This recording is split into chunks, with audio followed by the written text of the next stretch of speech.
Ground లెవెల్లో Telugu Desam cadre Janasena cadre ఎక్కడ పొసగట్లేదు. ప్రతి చోట విభేదాలే ఉన్నాయి. కారణం ఏంటంటే ఇప్పుడు ఇంతకుముందు ప్రతిపక్షంలో ఉన్నప్పుడు తెలుగుదేశం జనసేన కలిసి పనిచేసినాయి.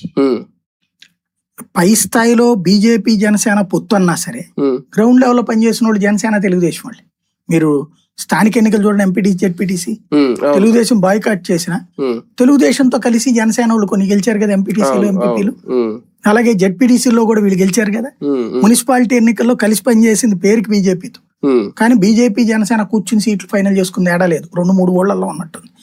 విశాఖపట్నం అట్లాంటి చోట్ల తప్పించి విజయవాడ ఎక్కడో ఉన్నాయి 1-2 చోట్ల తప్పించి మిగతా చోట్లంతా కూడా ఎవరికి వాళ్లే పనిచేశారు. ఏడీవీడీ అని ఎవరిదో వాడిదే అన్నట్టు పనిచేశారు.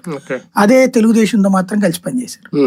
ఎందుకంటే జనసేనలో రాజకీయ అనుభవం ఉన్న నాయకులు బీజేపీ కంటే తెలుగుదేశం బెటర్ అని భావిస్తారు. అలాగే తెలుగుదేశం అప్పుడు కష్టకాలంలో ఉంది. వాస్తవంగా చెప్పాలి, లాస్ట్ 1.5 year యువగళంకి ముందంతా తెలుగుదేశం అసలు ఉందా లేదా అన్నటువంటి ఫీలింగ్ వచ్చింది. మూసేస్తారా అన్నటువంటి ఫీలింగ్ వచ్చింది. విలీనం లాంటి ప్రచారం కూడా జరిగింది.